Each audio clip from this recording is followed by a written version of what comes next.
Welcome back, my friends, to Hemp Present. I'm Vivian McPeak. If you have feedback or would like to suggest a guest or topic for Hemp Present, email me at hemppresent@gmail.com. Today on the show, we are joined by someone whose life work has been deeply rooted, literally and figuratively, in the fight for cannabis freedom. Todd McCormick is a lifelong cannabis activist, medical marijuana patient, author, and cultivator who's dedicated decades to advancing both the science and the culture of the plant. From being diagnosed with cancer at a young age and discovering the healing benefits of cannabis to playing an active role in medical marijuana research, Todd has lived the movement from inside and out. He's written the influential book, How to Grow Medical Marijuana, and edited Jack Herer's landmark hemp and cannabis book, The Emperor Wears No Clothes. Todd's activism has taken him from courtrooms to grow rooms, from writing and speaking to hands-on cultivation, all while standing firmly for patient rights, legalization, education. It's even taken him here with me today. Hey, Todd, welcome. Good morning, bro. How are you? Thanks for having me on. Absolutely, man. You know, we go so far back, my friend. Like me, 30 years. You've been in cannabis advocacy since the 1990s, and you were arrested. You served prison time for cultivating cannabis during a time when public opinion was very different. There's so much to cover, but let's just begin by me asking you what originally inspired your passion for the plant. How has that evolved over the decades? And how did that experience of being incarcerated shape your views on the justice system and drug policy? I know that's a lot to unpack. That is. Well, when I was a child, I was diagnosed with a type of cancer called histiocytosis X. And in 1972, they did not understand it very well. So they were very aggressive with the chemotherapy, the radiation, and the surgeries. And between ages 2 and 10, I had the disease 9 times. And my mom was at her wit's end at the last of it. And she actually read in Good Housekeeping that they were giving cannabis to medical patients. And she asked my pediatrician, he told her, look, you don't have anything to lose. So she gave me some cannabis on the way home from a radiation and chemotherapy treatment that day. It was combined. We were going through both of them. And it really changed my whole perspective. When I got home, I wanted some spinach. She thought I was really high. And it made a big difference. And as I got older, I went into a bit of a spontaneous remission at that point. I didn't have cancer for another 5 years. And I started studying cannabis and getting really into it because it was a forbidden subject. I couldn't really learn about it in school. Whenever I asked my teacher about it, I would get in trouble. And it just seemed like something I really wanted to learn about after experiencing how much it helped me personally. And that's what kind of started me on my journey. I traded a How to Grow book by Mel Frank for a $20 bag of pot when I was only 13 years old. And I came home and I cleaned out my closet and I started growing my own cannabis from January 1984 onward. I still do. And it's been transformational for me from the fact that it helped me basically get my life back together, find my optimism again and a reason to live. And other than that, not much, but that's what got me started. And fast forward to 1993, I was living in San Diego. Sorry about that. I have no way of telling that right now. Unbelievable. Okay. My luck. There's nothing I can do about this right now. What the actual fuck?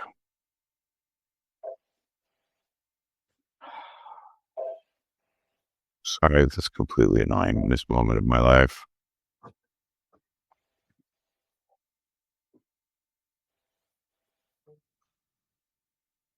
It's not gonna fucking stop, really.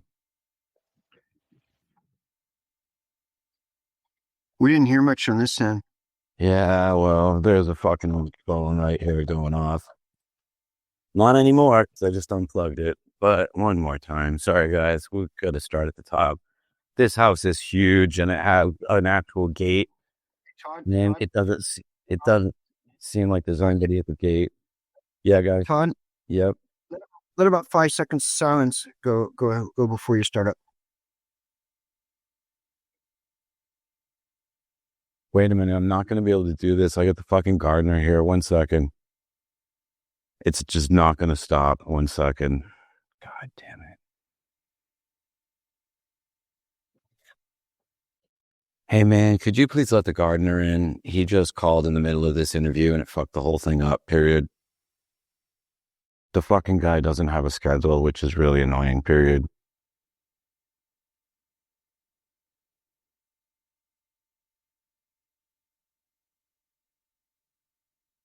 God damn it. Now he's calling the other fucking line. God damn this fucking dude. Oh, sorry, Viv. Fucking the gardener at this place is such a pain in the ass. He doesn't come at normal times. So now he's just ringing the gate because he wants to come in right now. And it's like, fucking people, man. Trying to get people to work a regular schedule is not as easy as it seems. Fuck. Well, the phone in here is turned off now, sir. I have assistants handling with that. Sorry about that. You're talking about 1993, and you want to give it like count silently to 5 seconds in your head and start up again? Um, sure. Would you like me to start where I met Jack? Yeah. Okay.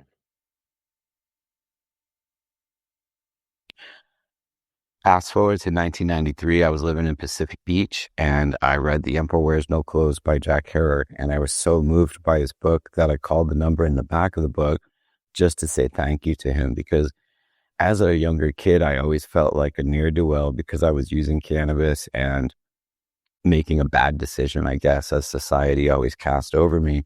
But when I read his book and learned about the history and the medical uses and the nutrition and the hemp seed and the politics around it, it really changed my view of it. And when I drove up to meet him, I found out he was trying to legalize cannabis by collecting 500,000 signatures in California to put it on the ballot. And that really made a difference to me. And I became an activist and really did everything I could to help him and join him in his mission. Todd, as long as I've known you, you've been a driven, industrious force to be reckoned with. I mean, you kind of never stop.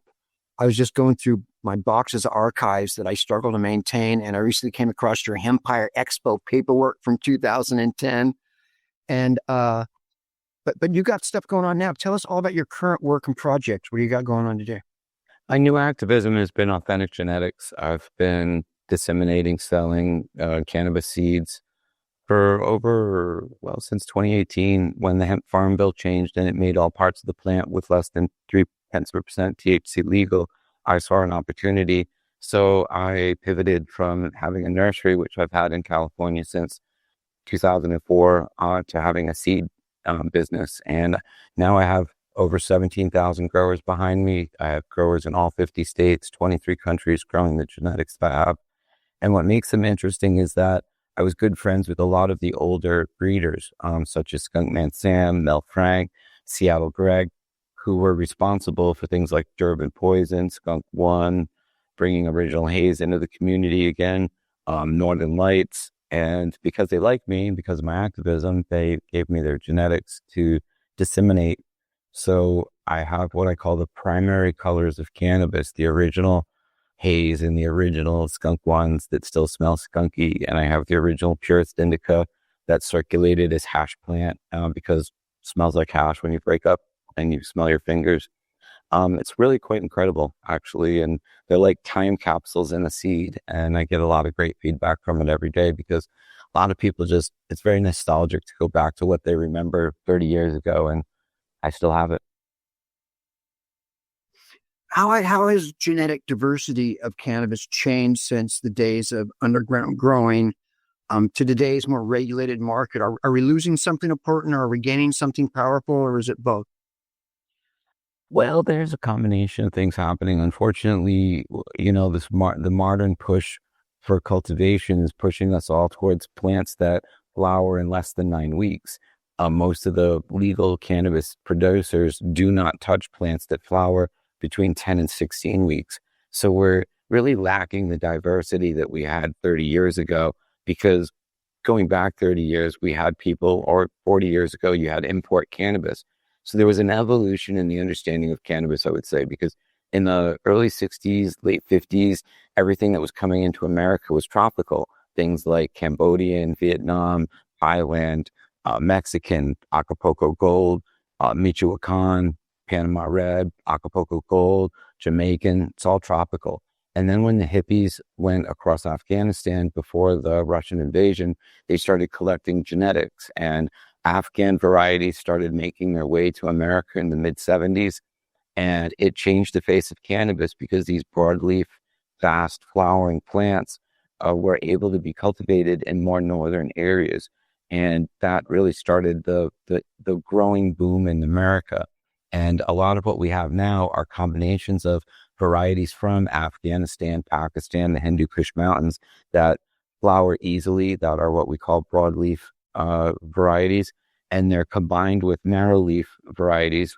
A lot of people call them sativa, but it's really wrong.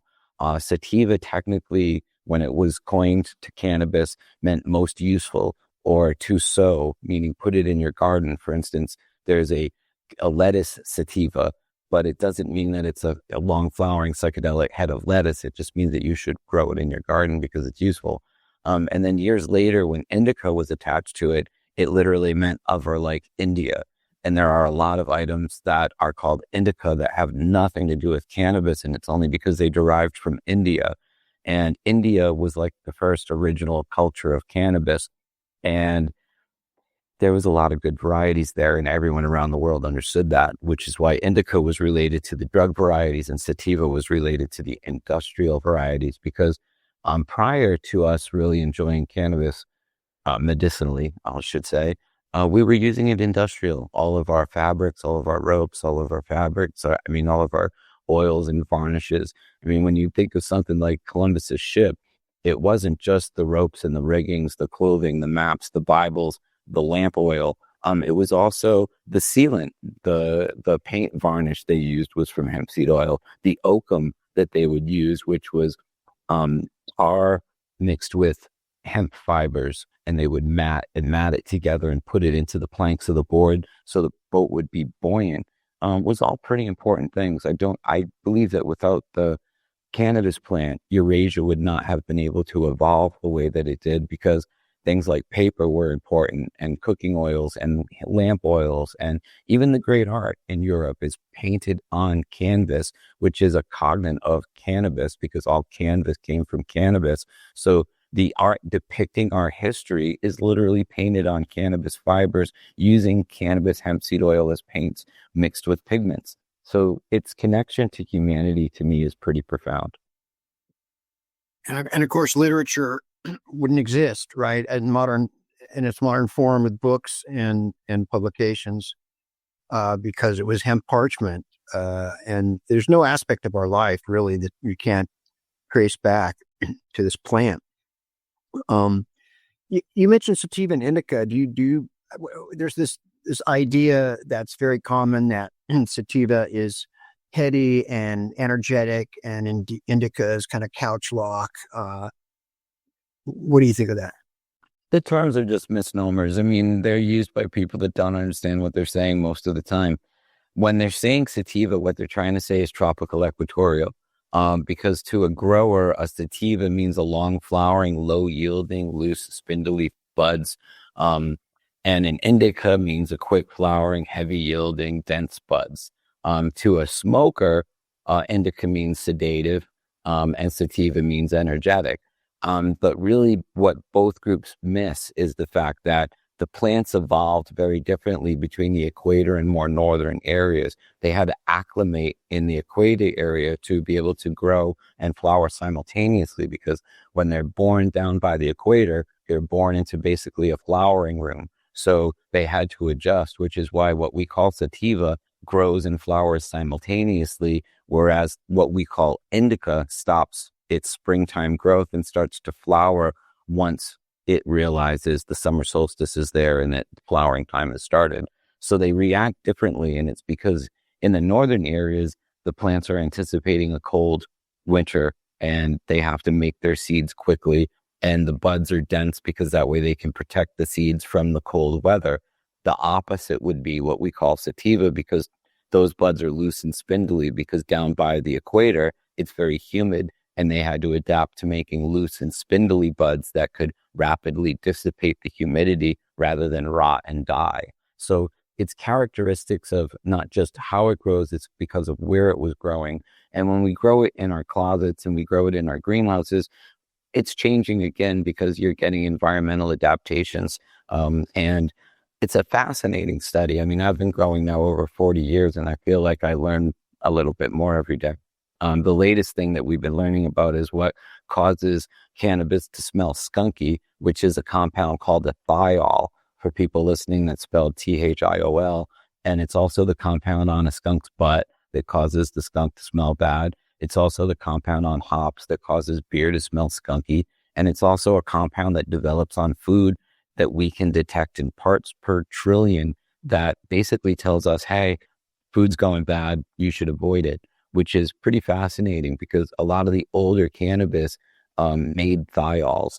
And we, as a collective community, kind of bred away from it because I tell people when they go hiking, they don't stop and stick their nose in some, pile of poop. They stop and they smell the flowers. So collectively, as breeders and selectors of cannabis, we moved away from the stinky smell and we moved more towards the smells that were foods and fruits and flowers, which we liked. So cannabis kind of evolved over the last 30 years. And when I started my seed company, a lot of people believed that the stinky smell of cannabis was completely lost. And I got some seeds from Mel Frank that had been sitting in his refrigerator for, I'm not exaggerating, 23 years. I got them in 2019. He had harvested them in the summer of 96. He had gotten them from Skunkman Sam in 88, put them in his refrigerator for 8 years, didn't bother to grow them. And when I grew them out in 2020, they still smelled horrible. They smelled acrid. So I reproduced the most acrid of those rubber plants, and they've been my best seller for the last 5 years because people have a nostalgic desire for that old kind of cannabis they grew up with. So we still have that. And I still have Original Haze. I got it from Skunkman Sam. He had saved that variety since the early 70s. It is absolutely unique. And Seattle Greg popped into my life and provided me with Purist Indica, which I call the Steve Murphy Afghan, because Steve Murphy was a prominent figure in the 70s that owned a shop called the Indoor Sun Shop up in Seattle. And he wrote a cannabis cultivation book in the early to mid 70s called How to Grow Marijuana Indoors Under Lights, which was absolutely phenomenal. He wrote a very up-to-date, it's what we use now. It had 10 by 20 trays. It had CO2 enrichment. It had cloning techniques. He really wrote a modern grow book. At the same time, he was selling the grow equipment from his shop, and that attracted growers, and him and Seattle Greg became friends. And that's how Seattle Greg ended up getting Purist Indica. He got a few seeds or more from Steve in 1979. And then he basically reproduced them, passed them out to his friends. And then they started crossing them with what they were already growing and giving them back to Greg. And that became what we know as Northern Lights. That was born in the Seattle area in the early 80s, late 70s. And then those seeds, very famously, some of them went to the Netherlands to start, what ended up starting the first really large international seed distribution company called the Holland Seed Bank. And now, basically Northern Lights made a huge impact in modern cannabis. And a lot of it started right there in Seattle. Yeah, all my first grow equipment came from the Indoor Sun Shop, and I talked to Steve several times, many times, and just like a force, a movement, a force to be reckoned with. How do you view the current kind of iteration of cannabis legalization, commercialization, commoditization, and how does it align with the goals of the early medical marijuana movement? And if you could wave a magic hemp stalk, how would you make it better? Well, that's a very good question. From state to state, it's different. So in states like California, where we have the right to grow our own and it's only a misdemeanor to grow any amount, it's working out really well for the medical patient. I mean, here in California, for instance, it was a felony to cultivate medical cannabis between the years of 1996 and 2016 when we had something called 215, which was a horrible, horrible law. It didn't legalize anything. It put us all in legal jeopardy is what it really did. And for those 20 years that we had a medical cannabis law, it was a felon. I went to prison for 5 out of those 20 years for cultivating my own medicine. It was a horrible law. But when we passed actual legalization, Proposition 64 in 2016, it reduced all felony cultivation charges down to misdemeanors, and it created a legal system for the distribution, the testing, the regulation of cannabis, which I think people deserve. I mean, just like they deserve to go into a supermarket and get clean food, I think they should be able to go into a store and get clean cannabis.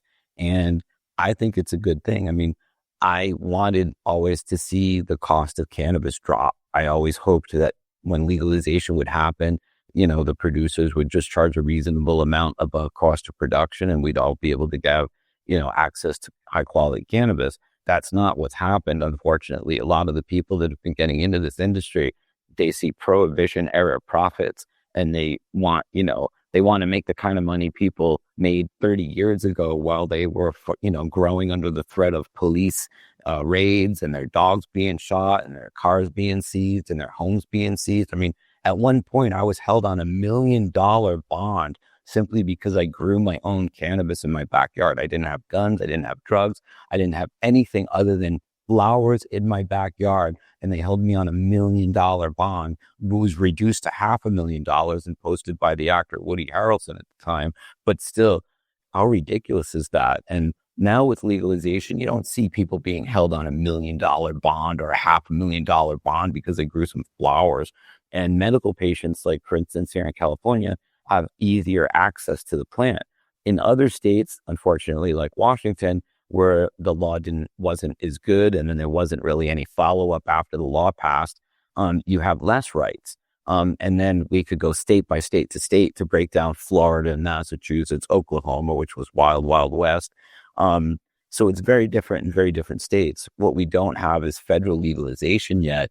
And I don't even know how that's going to feel, because the federal government has been very unfavorable towards cannabis for a long time. They're the ones that made it, that Marijuana Tax Act. They're the ones that prohibited farmers from being able to use it to compete with things like cotton and synthetics. So the federal government has been a tool of big business. They have not been on the side of personal and civil liberties of its citizens. So I don't have a lot of faith in the federal government coming along and making this better. But with the move to Schedule 3, I do support it. Getting the federal government to admit that cannabis has medical use has been something we've been trying to do for a very long time. 31 years ago, I drove all the way across the country to go to what we called National Medical Marijuana Day in November of 1994. And we had a rally and a protest across the street from the White House and Peace Park, because the Federation of American Scientists had created a position paper saying that whole raw cannabis was medically useful. And we in the industry, I'm sure you remember it, Vivian, we're all very excited, thinking this is going to change the world because everybody listens to scientists, right? Well, it turns out nobody listens to scientists. And 31 years later, there has been absolutely no change in the federal law at all. If anything, it's gotten worse. And they've ignored states' rights. They've ignored the 10th Amendment. They've ignored the will of the people for the most part. And it sucks. And I think that moving to Schedule 3 is a step in the right direction. At the same time, there's a lot of people calling for complete descheduling. And I've always argued that it should never have been put in the schedule. But right now we have states policing the intra-state activities, meaning if it's grown in Humboldt and it's sold in LA, it has nothing to do with the feds under state rights laws. Same with Washington, Oklahoma, etc. Once we have removed cannabis from the CSA entirely, it's going to fall under the jurisdiction of probably the ATF. It'll become the Cannabis, Alcohol, Tobacco, and Firearms. And I don't know how people are going to like that, because that'll create the feds to come and knock on your cannabis door and regulate you, rather than the state, which in some ways the states have been a lot more liberal, state to state varying, than I think the federal government will ever be. So I tell my friends, be careful what you wish for. You may just get it, and it may not feel as good as you think it does. Yeah, it feels like if the federal government does change the paradigm, it won't be for the right reasons. Speaking of Schedule 3, how do you see pharmaceutical interests influencing the future of cannabis access? It's already been there. Roxanne Labs has patented what is synthetic THC, dronabinol, going back to the 70s. It's been released on the market since the mid 80s. It means a lot of people don't seem to really understand that we've had synthetic cannabinoids floating around for quite a while. They don't sell well. They don't do well. Marinol has absolutely no street value, as the DEA said in 1999 when they moved it from Schedule 2 to Schedule 3. Synthetic THC has been Schedule 3 since really July of 1999. And it's because nobody wants it. Nobody cared for it. I mean, it just doesn't work as a single molecule the same way the complexity of cannabis works. Minor cannabinoids, the regulation or of the terpenes, the way that they regulate the cannabinoids, it makes a big difference. So in some ways, I have no fear of, Dr. Lester Grinspoon, rest his soul, used to dream of the day where we would be able to go to the doctors and they would be able to test our endocannabinoid system, tell us which areas we were deficient in, and then hand us the basically phytocannabinoids, cannabinoids derived from a plant that we needed to balance our system, because our system makes endocannabinoids, which are neurotransmitters similar to the THC, for instance, in cannabis, and it goes into the same receptor and it makes us feel happy, horny, hungry, reduces our pain, same thing. And I'm making the argument in my new book, From Cancer to Cannabis, The Essential Guide to the Endocannabinoid System, that cannabinoids should be more considered like vitamins and minerals rather than drugs, because our body makes similar neurotransmitters. In instance, anandamide, or AEA it's called, is the chemical equivalent to THC, tetrahydrocannabinol.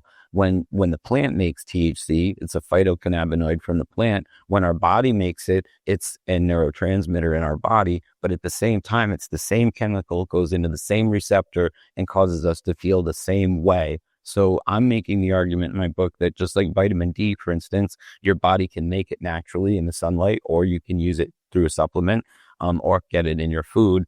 We need cannabinoids. We need it for what's called homeostasis, which is the balance of our body. And it is a crime to prohibit nutrients from our body. And the reason I believe that we're all getting so sick and we're getting cancer at the rates we're getting is because by taking away all of these phytocannabinoids, they have disrupted our body's ability to maintain its own health. We only have about 4 minutes left. You mentioned your mom, Anne, who passed away recently. Sadly, my condolences on Anne, who's a friend of mine as well. She knew to give you medical cannabis when you were young with dealing with cancer. Was she from the cannabis culture? Could you talk about that? My mom was a young hippie. She was like 19 when I was born, and she was, hippie. A lot of hippies enjoyed and embraced cannabis. I grew up with my mom being what I would call a parlor dealer.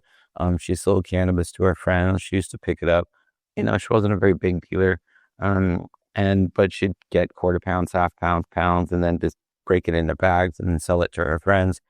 And I grew up around that. I grew up around her friends, sitting in the living room, smoking joints, talking, listening to Bob Dylan, the Rolling Stones and the Grateful Dead. And this was my childhood. And on a lot of levels, I feel like cannabis was something that they rebelled with. And my mom had her own personal experiences, so she was willing to give it to me and see how I liked it and see how it felt. And it helped me a profound amount. I mean, it gave me the ability to feel better again while I was going through chemo and radiation. It reduced my nausea, it reduced my pain. It kind of gave me some optimism back, because at the time I was really feeling down and depressed because I was facing death.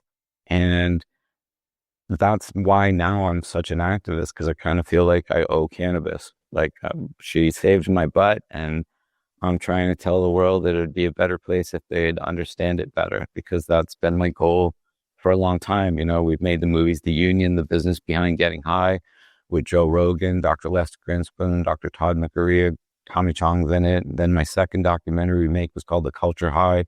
We got Snoop Dogg, Wiz Khalifa, Joe Rogan, Richard Branson launched it for us on his own regard.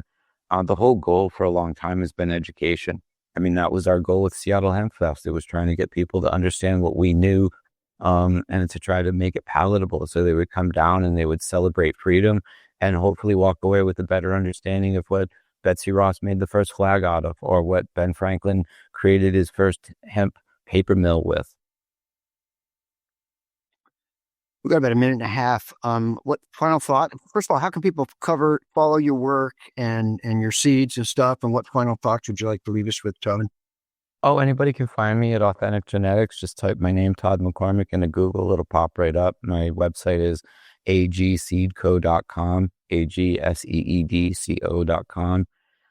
And seeds are available there, and we ship immediately. And any questions people have, they can hit me up. There's a chat. There's a phone number on the website. There's an email. It's just todd@agseedco.com. And I'm happy to help people. I feel honored to be the person in between the old breeders with all the old genetics that we all, heard about and were moved by, and to be able to provide them to the new community, or not the new community, but the younger community, the newly legal cannabis community is what I want to say. And a lot of why I'm doing this is because I don't think that legal cannabis is going to share the genetics with people. I think a lot of these producers are going to see our work as IP and try to grab our clones and put it in a jar, and we're never going to get the seeds. We're never going to get the cuttings. We're just going to get sold overpriced cannabis, by the eighth. And that's what I'm trying to avoid. And by me being able to get the genetics into the hand of the people, hopefully we can circumvent the production, the big producers coming in and trying to say, you got to get it from us now and we're going to overcharge you. So my argument to anybody listening to this is fight for home grow, fight for your rights to grow your own. Say no to corporate cannabis in the sense that they're just charging us overpriced pot, and make it yourself. I know you're really busy. You have so much going on. It was a challenge even to get this scheduled. Thank you so much, Todd, my old friend, for taking time out. Well, I admire you very much, Vivian. You've been one of the voices of reason for decades, and I thank you for having me on, and I thank you for everything you did with Seattle Hemp Fest. I think you made a huge difference in the 30 years that you were doing it. Thanks, Todd. Much well, here for music is 7 Mile Beach by Joanne Rand. The outro music, Take Back the Pet by Stick. We'll see you next time. Marijuana!